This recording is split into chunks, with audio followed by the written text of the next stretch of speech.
Okay, it's past 3 o'clock, so it's time to start the next speaker. He's going to do his own introduction and why he's here. So please welcome Erik Hjelmvik.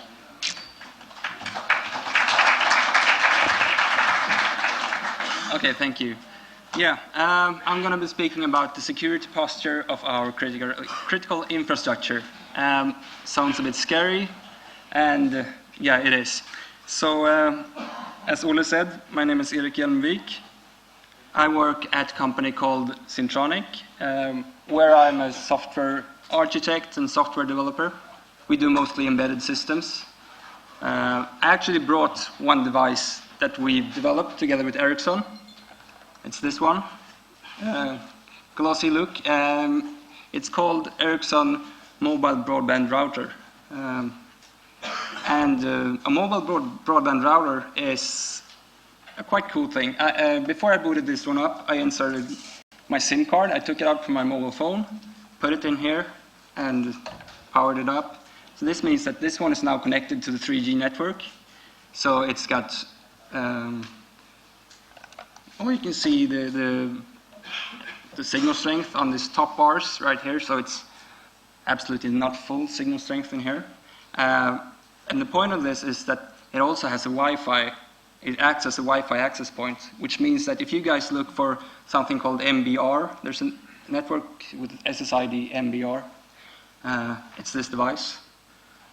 So if you manage to connect to that network, you'll be able to surf through my personal internet connection. And I'm not going to tell you the keys. I can't afford it. So there are also 4 Ethernet connectors, so you can connect by Ethernet cable, of course. And something I really like is that it's got a USB port. So normally you'd figure like a device like this, yeah, it should be a USB device, right? But this one actually acts as a USB host.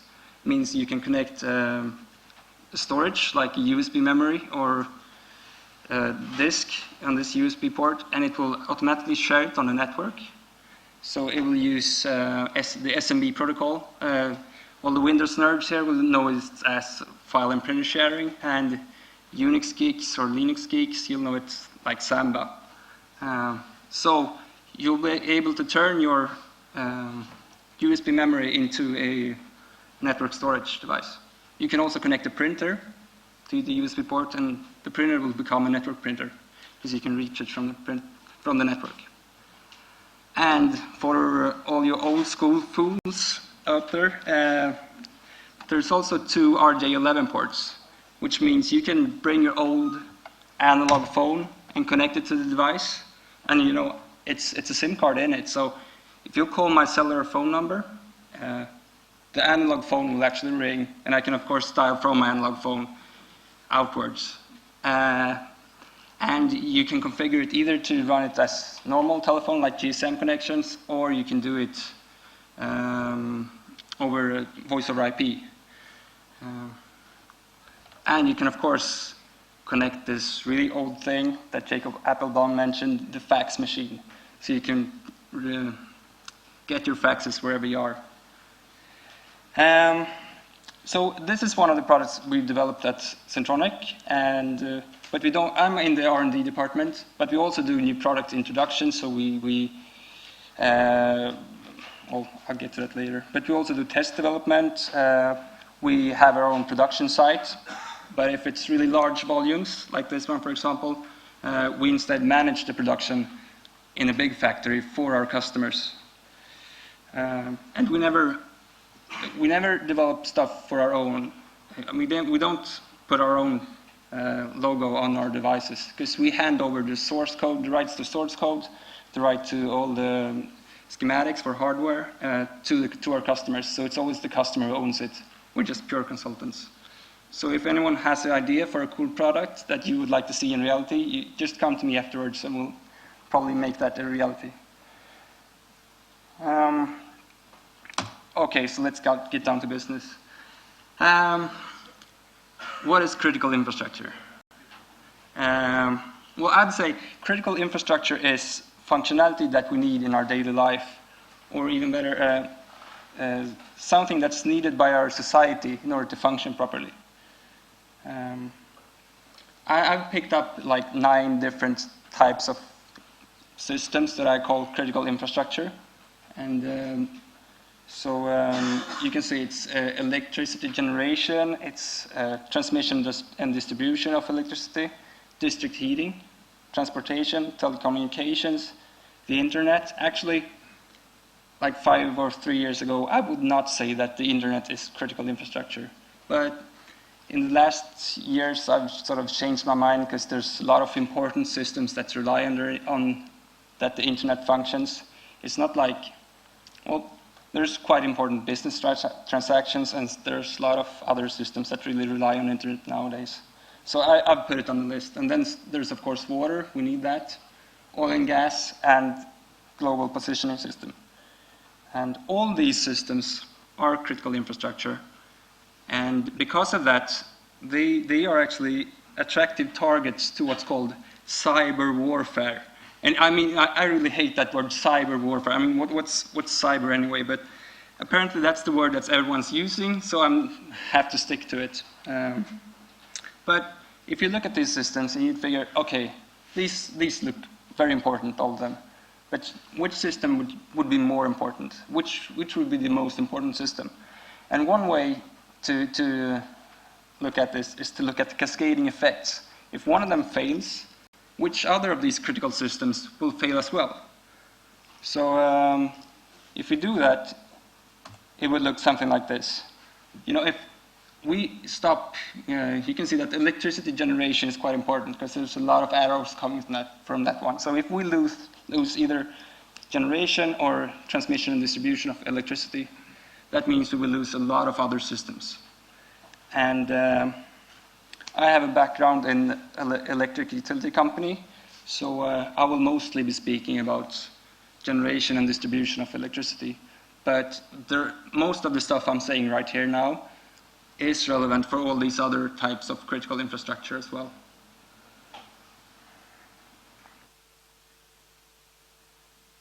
Okay, when you say, or when I say critical infrastructure, and I'm saying that there's some sort of IT system controlling this critical infrastructure, people say, yeah, that's this thing called SCADA. I've seen it on Die Hard. Problem is, there's a lot of other systems which aren't SCADA, which are just as important. And one class of those systems is what's called process control system. Process control system is not a SCADA system. They're usually used within a plant of some kind to control a physical process. It can be a hydropower plant, with a lot of water flowing through and you need to regulate that. Or it can be a boiler, like a coal-fired plant, where you boil something and you run a turbine to get electricity. These are things happening really fast, and you need to measure stuff in real time, and you need to do the control in real time. So that's typically process control systems. And some usage areas are electricity generation, of course, water treatment plants, oil platforms. And the stuff that does these regulations are mostly PLCs. PLC stands for Programmable Logic Controller. So it's an embedded device with special built firmware which can do stuff in real time. And there's a lot of other I/O devices which handle these things. And there's, of course, sensors and stuff like valves, pumps, etc. And there's PCs as well. There's the HMI, that stands for Human Machine Interface. Data historians, which collect measurements so you can do trending and see the status of the plant. And all the communication is real time. So there are special protocols which like Modbus, Profinet, Ethernet IP. These protocols were in the beginning defined for running over different bus networks, but in recent years they're actually relying on normal Ethernet networks. This is what a typically HMI screen would look like for an operator. He can see like the flows, and you can see the temperatures, and he might also be able to set some values. Like you could set your desired temperature at the boiler, and the control system will make sure that that specific temperature is kept at the exact rate that you specified. Okay, so this is SCADA systems. SCADA systems, on the other hand, like I said, that process control is usually within the plant. SCADA systems, it's sort of all the other stuff that's outside the plant, like enormous systems. And SCADA stands for Supervisory Control and Data Acquisition. So it means that there is some operator somewhere who monitors the state of some big old system, and he can do some small control, like start and stop stuff.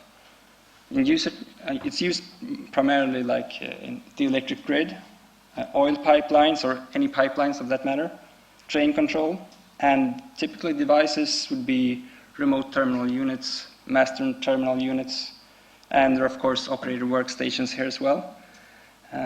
Usually PCs running Windows, but there are UNIX systems as well. And the protocols are serial protocols, like DMP3, quite old protocol, used mostly in the States, but in Europe as well. And we Europeans like the IEC standards a lot, so we use the 6870-5. There are different variants of that one. If you put, after 5, if you put -104, you get the TCP/IP version. If you put -101, you get the serial implementation. And these are long-distance stuff. So you run this serial communication quite often over modems, are quite often used actually. And it's usually enough with like a 2400 baud modem to transport the information, because it's not much.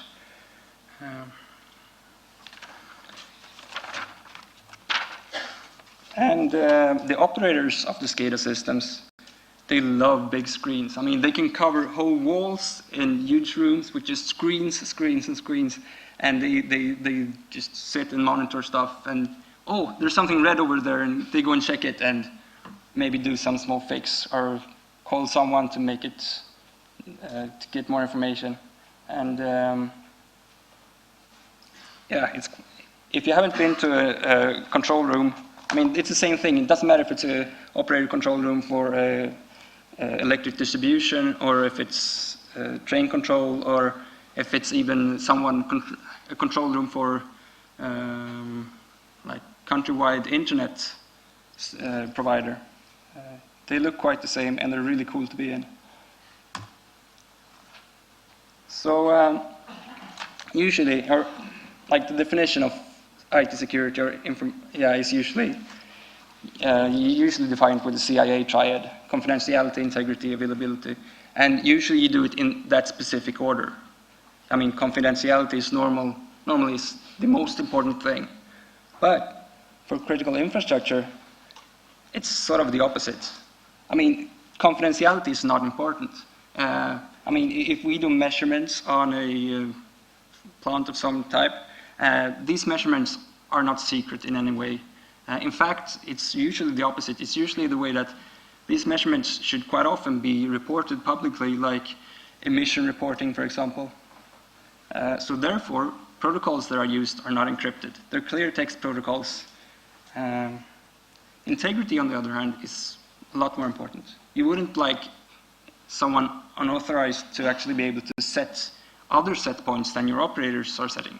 So integrity is definitely important, but availability is king. You need to have the control system available at all times, because if you don't, then you lose control of your critical infrastructure. And that's sort of the most worst thing that can happen, because if your critical infrastructure goes down, society will not work as it should. So, yeah. And which are the threats to our critical infrastructure? If we start from the bottom, you'll see like the normal threats that I guess all of you deal with on a daily basis. Like you've got botnet operators, virus and worms creators, and disgruntled employees or contractors which aren't happy. But if you step it up and look at the critical infrastructure, we've got new levels of threats. We've got terrorists, and we've got foreign countries who are doing this cyber warfare thing, which it's quite scary. And this means that it's a whole different league we're playing in here. I mean, these, especially like the foreign countries, they have the people, they have the knowledge, they have the money to do bad stuff. What I think is saving us is that they don't really have motivation, hopefully. Because if they would probably do bad stuff to our critical infrastructure. So these are the threats. So who do we have on our side to protect ourselves against these threats? Okay? It's these guys. Mr. Hardhat and Mr. UNIX-Beard. These are like two typical stereotypes of the persons which are network admins for our control systems. Mr. Hardhat, he's got a background in automation. He's an automation engineer. You know, he knows all the devices on the control system network. He's the guy who installs them. He's the guy who sort of makes the stuff work. And since he knows the devices on the network, yeah, you figure, like, wouldn't it be good if he was also responsible for the network? Because, hey, the network is just the stuff that connects these devices together, right? So it can't be too hard. Mr. UNIX-Beard, on the other hand, he's got a background as a corporate network admin. And the reason he's responsible for the network in the plant is when these plants shifted from using bus networks into starting using TCP/IP and Ethernet, then the corporate network people came and say, hey, look, you're running Ethernet. Everything that's Ethernet, that's managed by us. You guys don't understand this. So the corporate network people sort of took over the plants in these places. I think that Mr. Hardhat is the most common admin in plants, but sometimes Mr. UNIX-Beard is there. So if we look closer at these guys, yeah, just a fun fact. Mr. UNIX-Beard, you know, the concept of UNIX-Beard is that the size of your beard is sort of proportional. It's actually proportional to the amount of Unix knowledge you have. The downside of having a UNIX-Beard is, of course, that you will never get laid.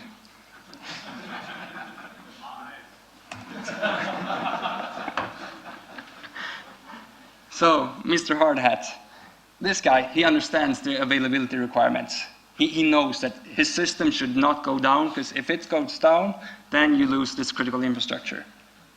So therefore, he's very fond of redundancy. He loves redundancy. You know, if there's a server that has a very important function for the control system, he makes sure he doubles it, and they have separate power sources and everything, and they have the exact same information. So if one of the power sources would go down, or one of the servers would catch fire, you know, the other one would just take over. And this is great. But what it doesn't protect you from is, if you get a virus in this plant, and it affects your first server, it crashes, goes down, oh, well, it's no problem, the second one will take over, right? But it has the exact same vulnerability, so it will go down as well. So redundancy doesn't always help you, I'm afraid. And Mr. Hardhat does not speak TCP/IP. He also doesn't understand the concept of network segmentation. So we typically do one big old subnet and just drop the devices in there, and you'll get a real noisy network, like a lot of broadcast stuff and a lot of traffic going back and forth that you shouldn't really see at that point. And this can cause problems, and I'll get to that later, actually. And Mr. Hardhat also doesn't understand the security of patching. In fact, he doesn't do patching. He figures the system is working as it is right now. There's someone saying there's a security patch available somewhere, but you know, why should I install it? I mean, I've got a functional system. Why fix something that ain't broke? I mean, in a part of, he's right in some sense, because if he would need to apply a patch, he would need to go through a lot of testing to make sure that this patch doesn't affect any part of the control system badly. I mean, there's always the risk that by applying a patch, you might change something which could affect a part of the system, and it could become unavailable. Okay, Mr. UNIX-Beard, on the other hand, he's got some other skills. He speaks TCP/IP fluently, and he loves access control. In fact, he loves it so much that he makes sure that all the operators in the plant, or in the SCADA system control room, or whatever, they need to log in with complicated passwords, you know, those tricky ones. And usually they just write it down on post-it notes, but if Mr. UNIX-Beard comes by, he'll kick your ass and burn those post-its, but he'll also make sure that you have to change your password every 3 months. And this is, of course, a risk. I mean, if the operators aren't able to log in because they forgot their password, then you've automatically lost control of your critical infrastructure. So you can't really afford the risk of having complicated passwords, which the operators will forget, because you'll just shoot yourself in the foot because you'll lose the critical infrastructure control. Mr.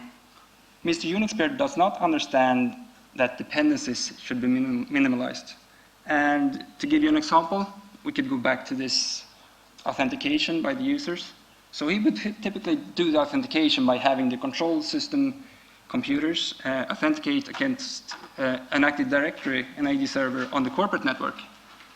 So what if the network connection to the corporate network would go down, or the AD server would go down for some reason? And if the credentials aren't cached locally, that means they won't be able to log in, and you've lost the control of your critical infrastructure. Other dependencies could be usage of DHCP for dynamic IP addresses. If the DHCP server goes down, maybe the operator workstations won't get an IP address, and you'll get problems there. And Mr. UNIX-Beard, he also likes antivirus. So he puts antivirus products on like everything.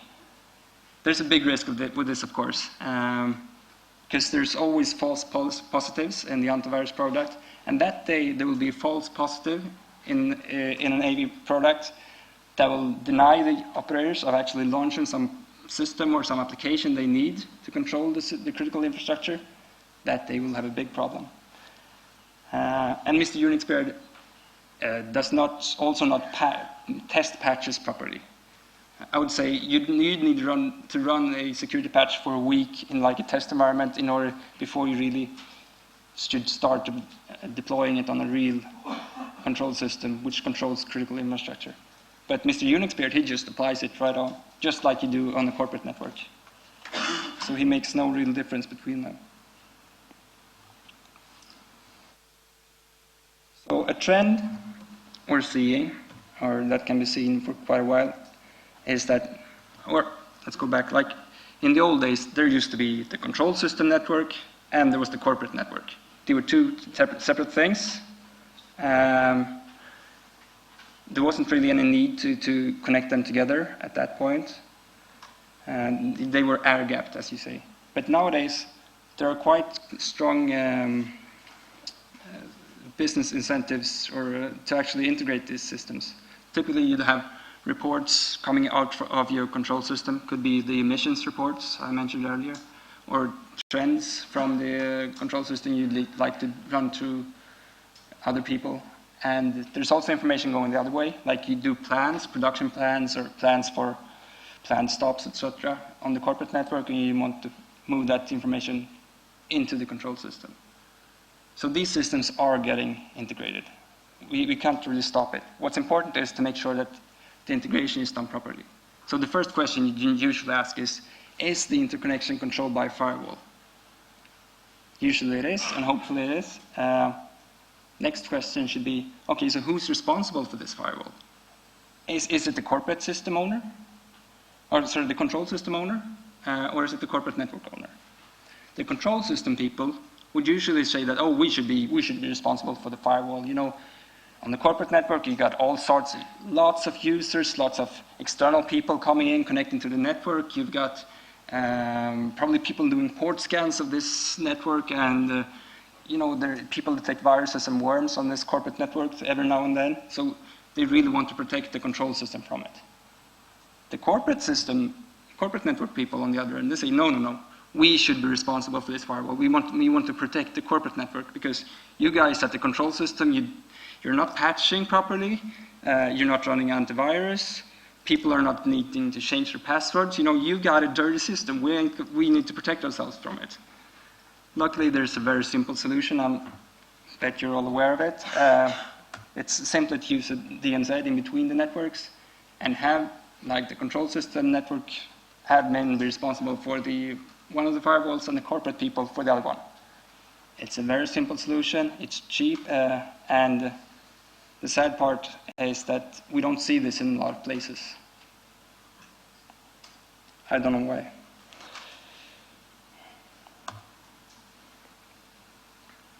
Another part that's sad is that some devices aren't really good. Actually, I mean, in control systems and SCADA systems, when you buy a device, you should use it. It should last for 20 years until it's time to buy a new device and renew your whole system. And you're not supposed to patch anything during that time. You know, you buy the device and you use it. And these devices usually have proprietary operating systems. Sometimes, I mean, nowadays you're starting to see Linux, for example, Linux in these devices, but usually it's proprietary operating systems. I'm not sure if it's good, because having proprietary operating systems also means that the TCP/IP stacks will be proprietary. So each vendor would do their own TCP/IP stack, and I could say quality varies between the TCP/IP stacks. I've done some lab testing to do some protocol fuzzing on some different devices. And I have to say, some devices are really stable. You can trust them. I mean, I've done a lot of fuzzing, and I didn't make typically PLCs are stable. If you try to make it crash, you have to work really hard. And the best thing I've actually achieved to get one of those good PLCs to actually reboot. So like, yay, reboot. Problem is, these devices reboot in like 100 milliseconds, then they're up running the control loop again. So you achieve nothing. But other devices are really crappy. I'm not going to say which, but there are devices which are really crappy. Like one device, for example, it sort of crashed on instrumentation. I couldn't really start fuzzing until it crashed. And then later I realized it was enough to send 8 TCP SYN packets to the device. After that, it became unresponsive. It wouldn't answer to anything more. So I had to go and like manually power cycle it in order to get it working again. And imagine that, like devices sitting out in our critical infrastructure, and people will have to go around and power cycle it to get our critical infrastructure up and running again, because someone sent 8 TCP SYN packets to it. Yeah, this is actually quite scary. Having crappy TCP/IP stacks in these devices. So what could happen is actually what has happened is this. 3 years ago in Browns Ferry nuclear plant in the US, there was a device, it malfunctioned, it flooded the network. It didn't flood the network to that amount that there was full congestion on the network. It was still possible to get messages through on the network to the devices, but there were some devices which crashed because of this, because they couldn't handle that amount of traffic, so they just sort of died. And these devices that died were controllers for variable frequency drives, which controlled the pumps. And not just any pumps, but the pumps for the reactor circulation pumps. And anything in a nuclear plant that has the word reactor in it is quite important. So, you know, the operators, they actually need to scram this reactor. And a scram means emergency shutdown. So they manually needed to shut down the reactor because they really needed these pumps to work. Nowadays, actually, these Browns Ferry plants, it's got firewalls all over right now. I read that they want, because the device that failed and started to produce this traffic was from one vendor, and the other device which crashed because of this traffic was from another vendor, and there was no point in having these two systems on the same network. So right now there's 2 different networks and properly firewall in between. But, I mean, it's not just having crappy devices. What if there are devices on the network which aren't yours or aren't supposed to be there? Like, let's say, for example, an operator figures that, hey, wouldn't it be nice if I could, instead of sitting on the operating in the control room all day could actually go out to the coffee room and still monitor the state of the plant. So he drops a Wi-Fi access point on the control system networks and brings his laptop from home and sits in the coffee room and figures, hey, I'm just doing this company a favor because, you know, I'll be able to monitor this network even better from here. Of course, this guy doesn't know anything about encryption, so like John Doe in the parking lot will also be able to look at the control system, but maybe even do some commands of his own. And so if you ask the admin of the network to say, okay, so what hosts are really on your control system network? And let's start by asking Mr. Hardhat. You know, he'd go over to his file cabinet, he'll bring up a binder and start bringing up a paper and saying, oh, according to my documentation, these are the devices I have. So that should be correct. So you ask him, yeah, that's the devices that are on your paper, but which devices are on your network for real? And he wouldn't really understand the question because he figures like, why would someone put something in the network without informing me or without asking me? Reality, of course, is different, and a lot of times Mr. Hardhat could even have put stuff himself on the network without actually writing it down properly. So let's ask Mr. UNIX-Beard. Mr. UNIX-Beard, he's quite an elite guy, you know, so he answers you directly in command line language. So if we're going to decipher what he actually says, he's going to run nmap and he's with the -O switch, and then IP address of his network with the subnet string. And this means that he's going to do port scan and ping sweep on the network, and he's going to connect to different services and try to figure out the operating system. That's what the -O switch is for. So he's going to do active scanning of the system. And you remember all these crappy devices I mentioned earlier? So typically, this is typically a command that can bring a crappy device down. It will kill it.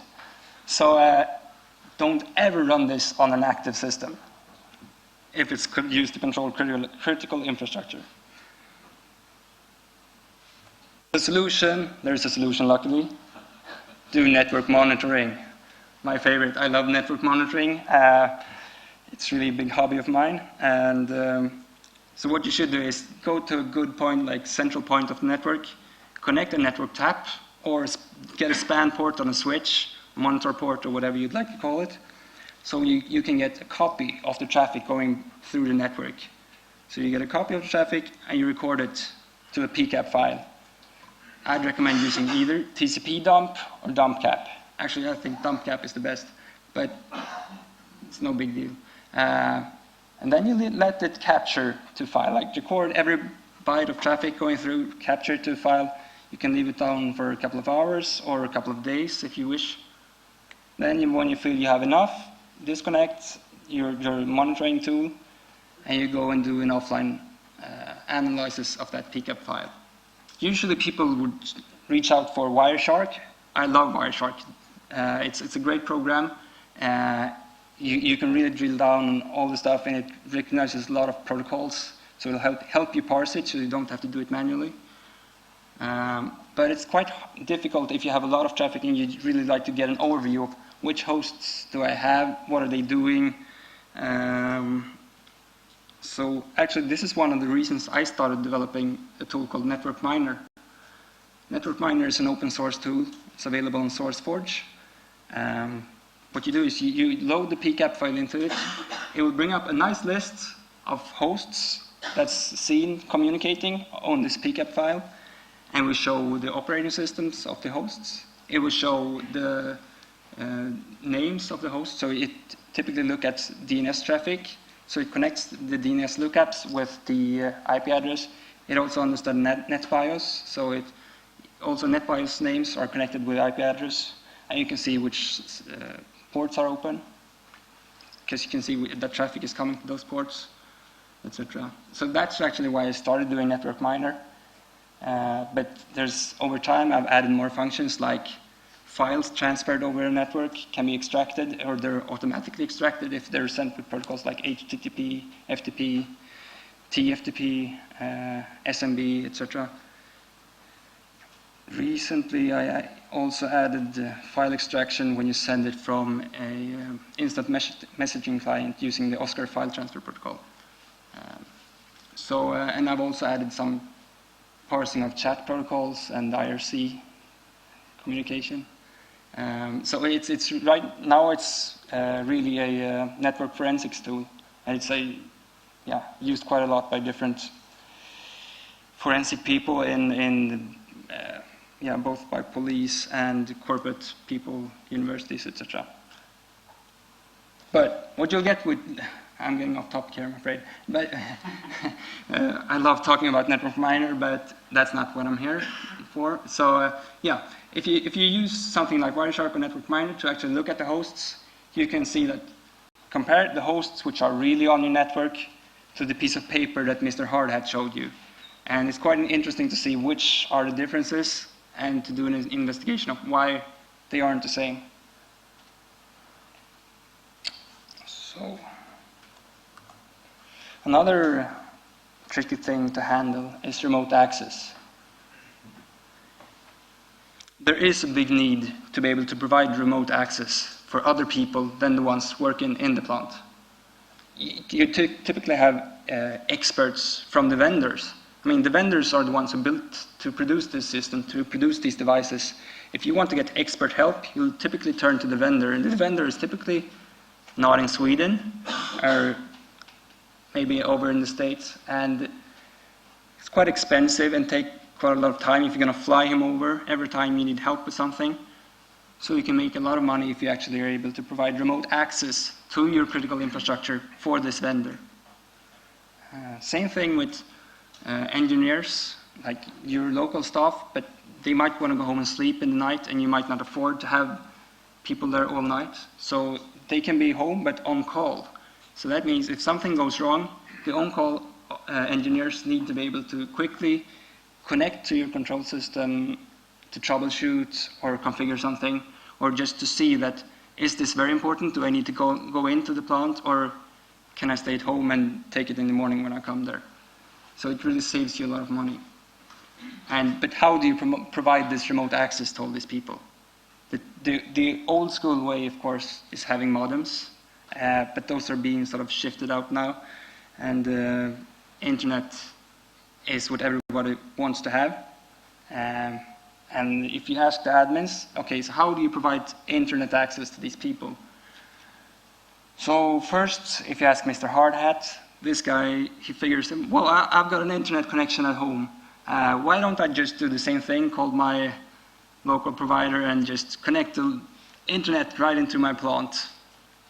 Of course, that's really bad to do, because not only will the experts get in, but also the hackers. So I like Mr. UNIX-Beard's solution much better. He would typically go for, say, like, oh, but we have a good VPN solution for our corporate third parties. So why not just use that one to have the third parties coming into the corporate VPN, and we just tunnel them straight into the control system network? Yeah, I think that's a good idea, actually.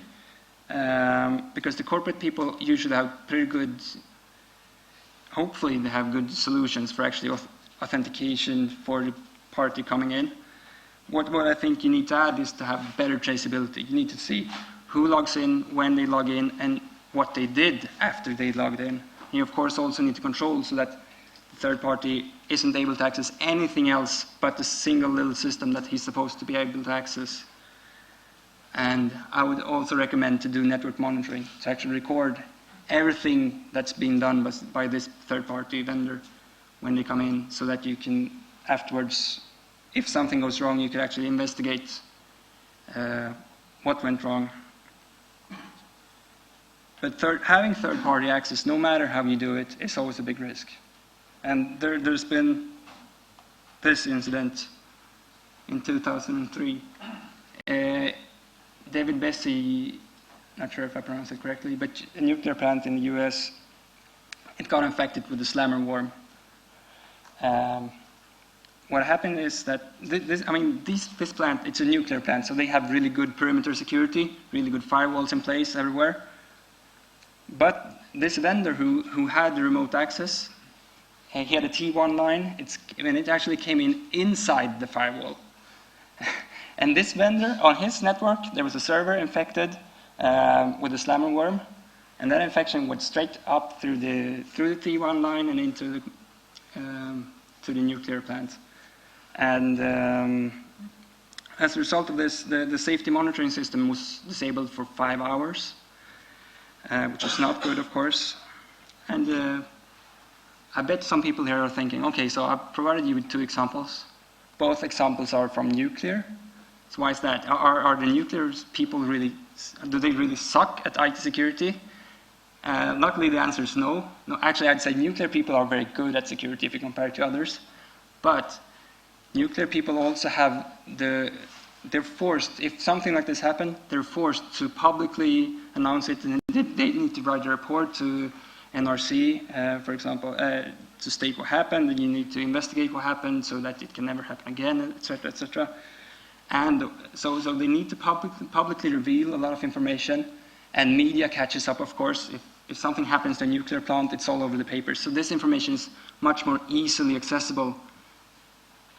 I can assure you the exact same things like worms and virus infections and crappy devices that die, exact same things has happened in all other types of critical infrastructure, just that that information never leaves the plant.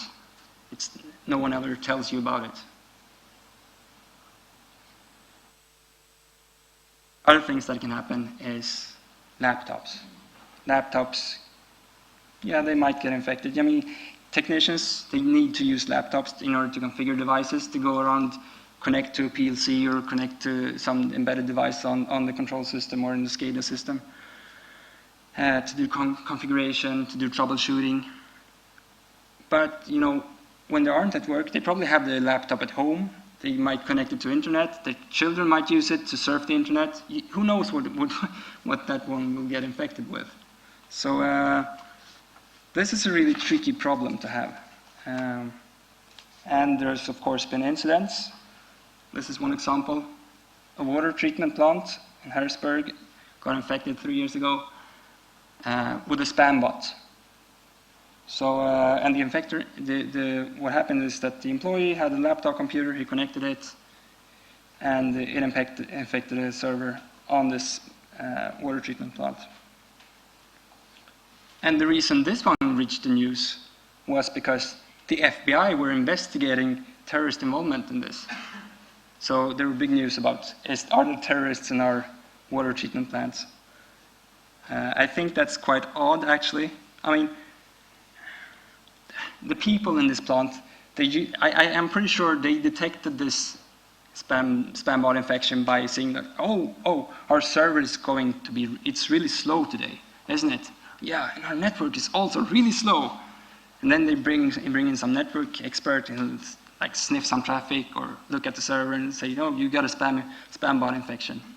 Ah, okay. So I'm pretty sure that if terrorists would have gained control of that server, they wouldn't start sending spam like Viagra pills and penis enlargements to the American public.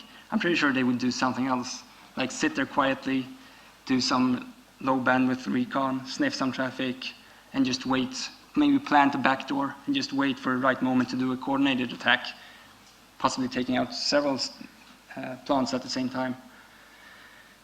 And that's the scary part, isn't it? That if there would have been terrorists, they would never have detected it. So who knows, maybe we have a lot of plants which are infected, but no one has noticed. So another problem, physical security. I mentioned earlier that SCADA systems, these big old systems, they're huge, and you know they can cover a whole country sometimes. So how do you control the physical access? Because if the SCADA system is huge, that means that the control system network, or the SCADA network needs to be huge as well. So how do you control access, physical access to that network? So we had like electricity meters, it's a good example, like stuff, like you put it in the people's home. So it's very hard to control the access to these systems. And you also have like electric grid substations and transformer stations, they're usually broken into. Luckily, these guys who break in aren't hackers. They're just some junkie trying to steal copper. And you know, so I guess we've been lucky that way. But there are, like, one example of what can happen because there isn't proper physical security is this. There's this Polish teenager last year. He figured out how to connect to the tram control system of Poland's second biggest city, in Lodz. So he was able to connect, and he figured out how to send control commands to this system, and he derailed 4 vehicles. 12 people were injured in this. And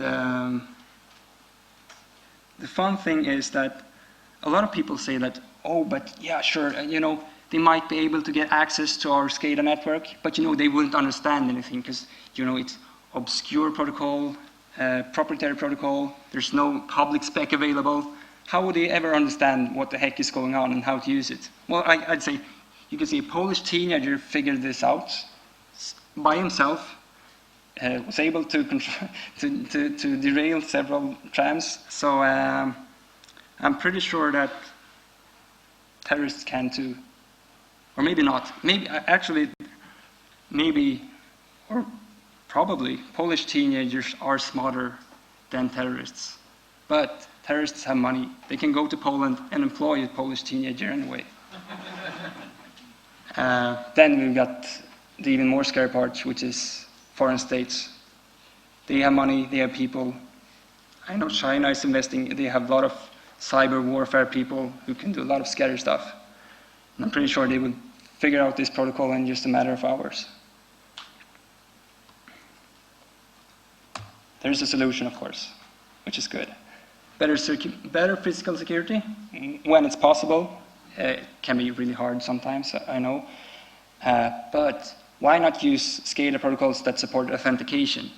There's really no, I don't think there's any need for encryption, to be honest.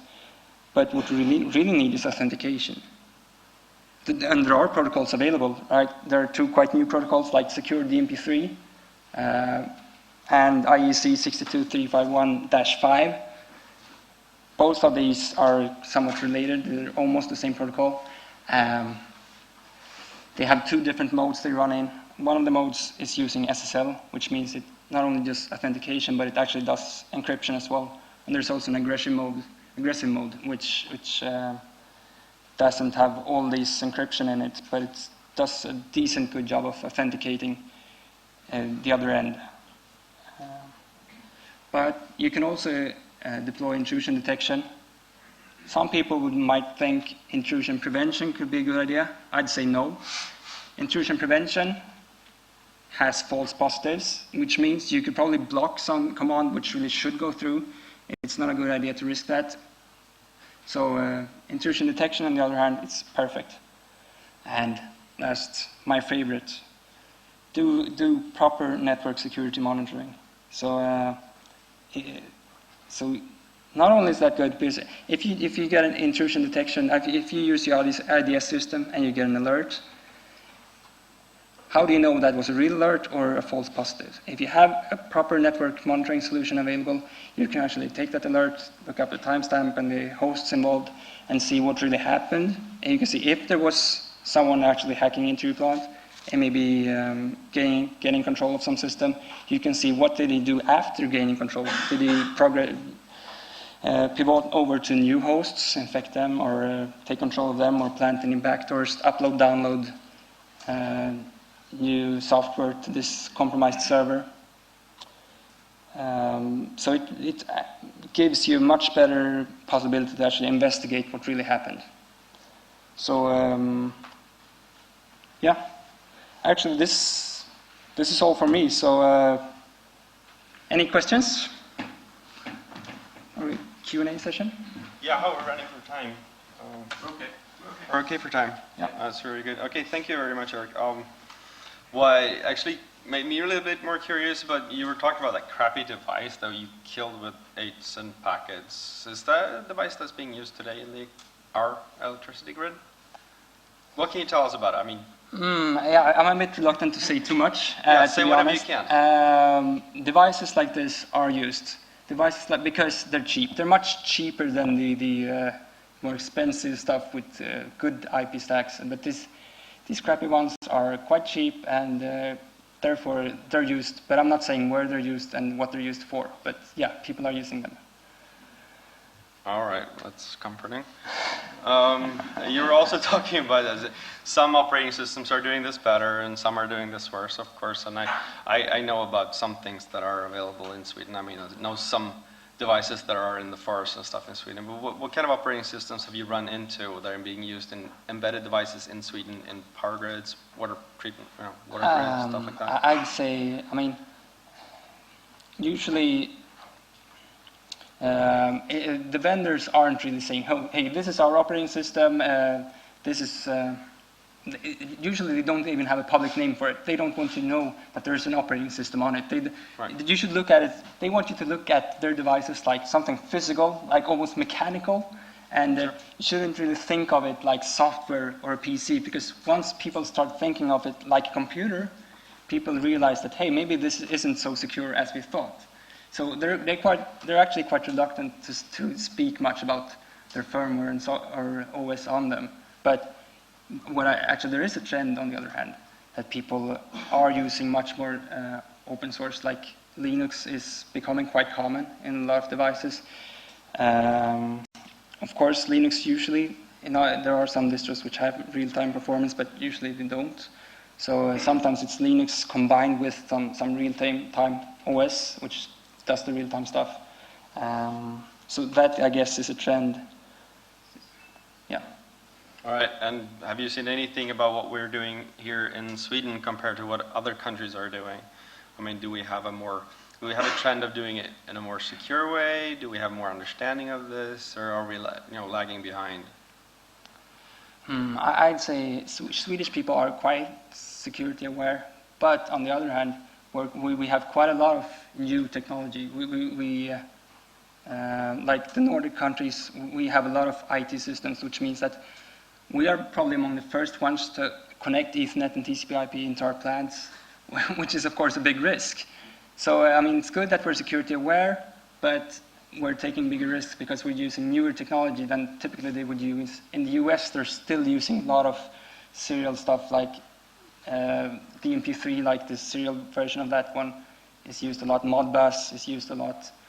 There is Modbus TCP, has been available for a long time, but they still use this serial Modbus, or this bus-based Modbus protocol anyway. So. And we heard before about problems in smart grid, problems with electric meters, stuff like that. I mean, Travis talked about it. I know that Mark Davies had that virus thing that was showing on Black Hat. Does these things scare you? I mean, is this something that you are worried about? What do you think about this thing? Sure. I mean, it's always scary if someone can plant a virus in a meter and have it spread to other meters. That's really scary, of course. Luckily, I mean, at least luckily for us here in Scandinavia, I'd say that usually we don't use the meters have one, because we have regulations, at least here in Sweden, that the electric utility companies need to give us exact bills based on what we've used. And the only way for them to actually give us bills which have measured the exact amount of usage is not to have people running around your house every month to check your meter, because that would be expensive. So therefore they invest in these AMR, automatic meter reading devices. And because of this, the main the business that's been driving this is to be able to measure stuff. So these AMR devices are usually only connected to the billing system, and which means the worst thing that could happen if you get a virus that's spread is that, yeah, sure, they might not be able to bill you correctly, but they cannot control anything in your house. There's no relay which they can shut off your power. There's no communication with your washing machine or your air condition. And this is what I think really makes me sleep better at night. So the virus would actually benefit us because they couldn't be able to bill us.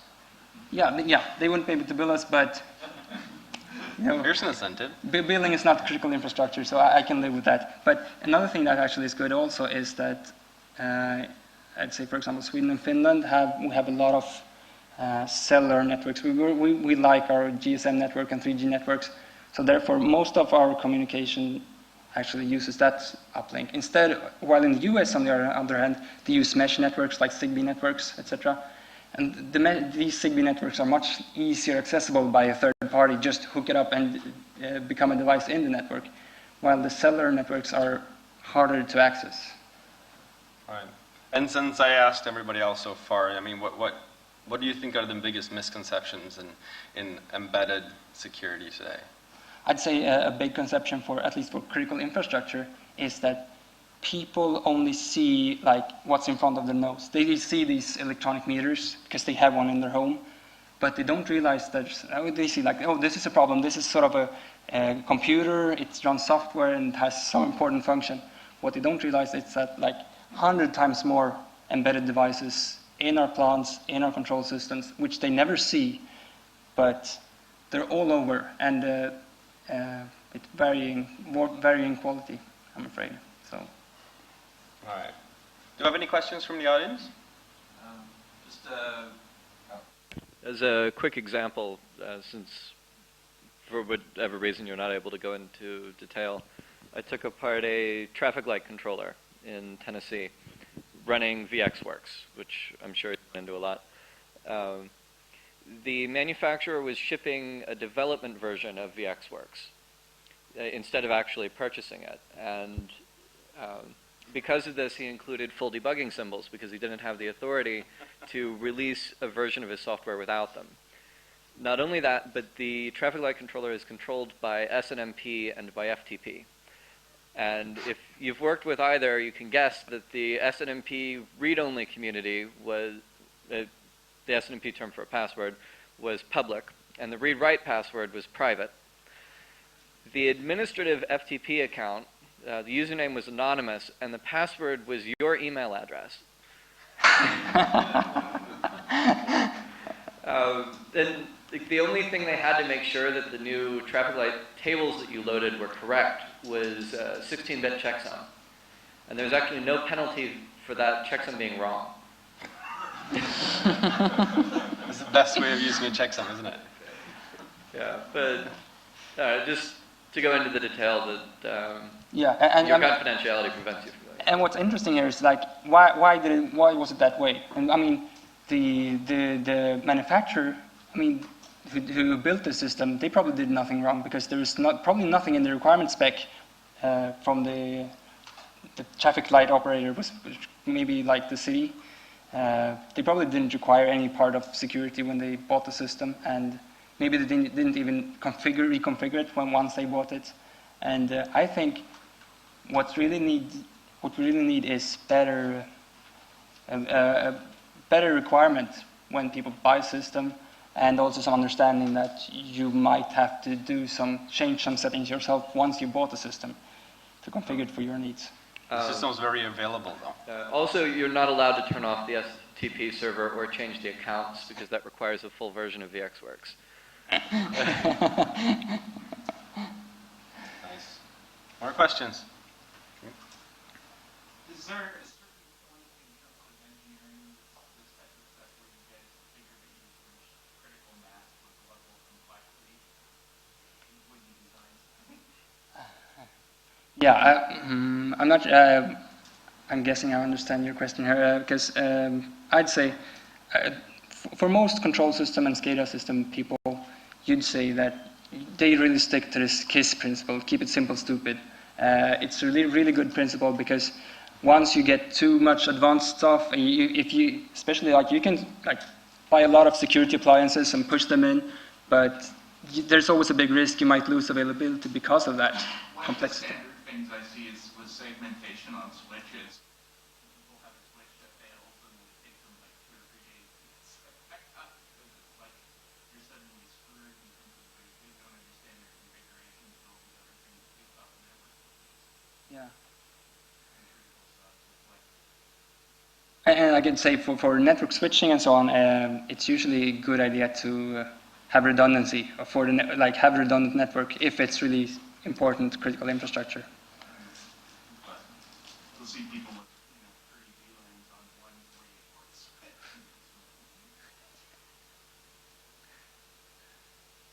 All right, do we have any more questions? All right, Thomas. I actually had a twofold question. Well, my understanding, I'm not very into SCADA systems, but I understand there's like 2 or 3 major suppliers of really big automation systems.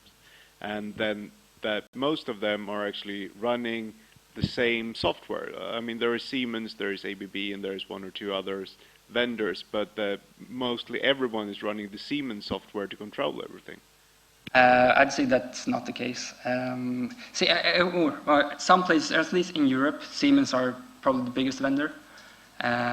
So yeah, a lot of people like to use Siemens software, but I can say no, that's not really the case. Especially in the US, Siemens aren't really big in the US. They have like more, I don't know, Allen Bradley or Schneider and a lot of other vendors. And ABB is, I think ABB is even bigger in the US than it's in Europe, to be honest. So no, I don't see that. I think actually there's different systems both in the devices and also in the PCs. So, and there are also vendors who do software for the human machine interfaces who don't do any devices. So there's at least some variety, but on the device level, yeah, like you say, it's like a handful of vendors, so there are not many of them. That leads me to my next question. Since you can actually buy these devices off the shelf, at least some of the control devices, that should be a very big attack vector. If you like buy one, reverse engineer it, then you should have a really, really large number of hosts that you should be able to attack with like a zero-day exploit. Absolutely, and this is of course a risk. But I'd say if someone get access to your control system network where you have your PLCs, then you're screwed anyway. I mean, they could just flood your network with traffic and you won't be able to do anything anyway. So I'd say good perimeter security is a good solution to be able to make sure that they don't even get that far. All right, do we have any more questions? Oh, way in the corner. You had suggested that people really shouldn't use SSL, and then at the same time you also advocate passive network monitoring instead of scanning because a lot of the devices are bad. And you also advocate for having integrity and some kinds of confidentiality, like for example strong authentication that doesn't leak the plain text of the password. It seems like if all of these devices simply supported SSL and you're the legitimate administrator, you can put all the keys together with something like Wireshark and you can see all of the content because you can decrypt it all. And at the same time, it seems like it would actually provide a lot for the network. For example, if you have to be able to make mutually authenticated with client-side certificate connection to issue a command, it means just getting access to the network anymore doesn't make it game over. And it also seems to be the case that it would generally improve the security of all of the stuff that you're talking about that looks like it's mostly crap. Okay, yeah, good points. Actually, I'm not saying SSL is bad in any way. I'm just saying it's not necessary. It's not confidentiality that we need. We need authentication. We need to be able to authenticate whoever's on the other side. If they use SSL, that's one solution. It might prevent you from doing IDS, for example.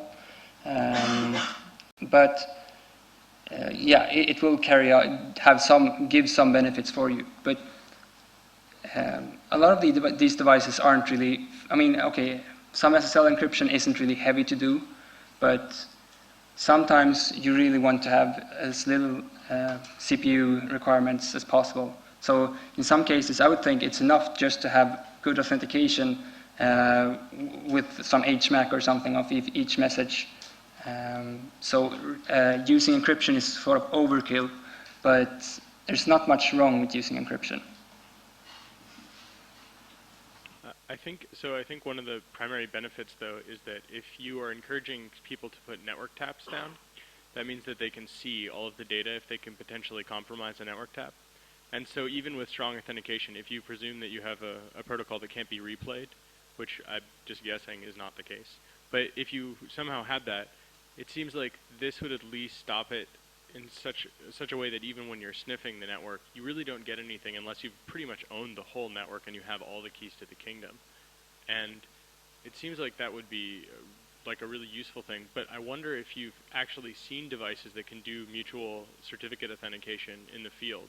Or No. if this is just like a pipe dream. No, these are like the standards I mentioned here. They're brand new. I haven't actually seen a single device which actually implement these standards. There probably are, because I haven't been working with SCADA and control system for 1.5 years. So stuff might have happened since then.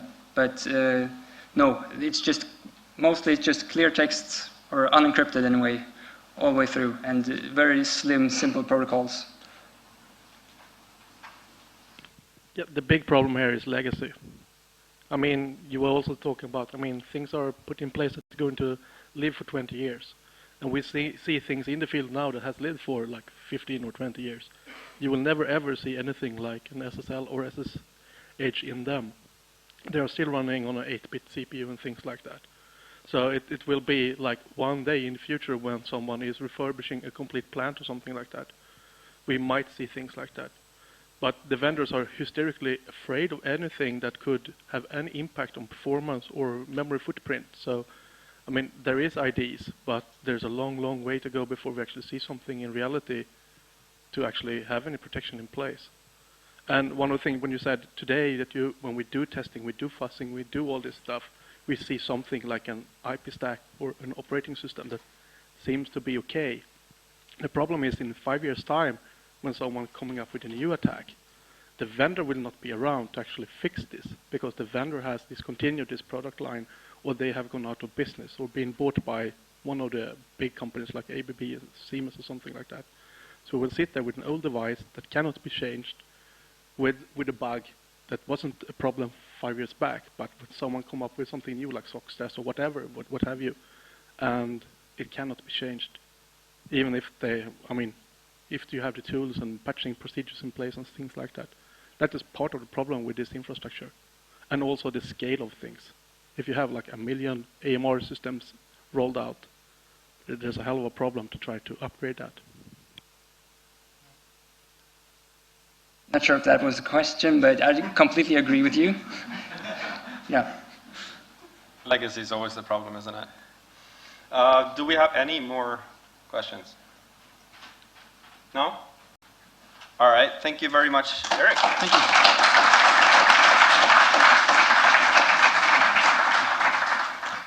And it says that the next talk is in 20 minutes. So 4:30, everybody. Be back. All right.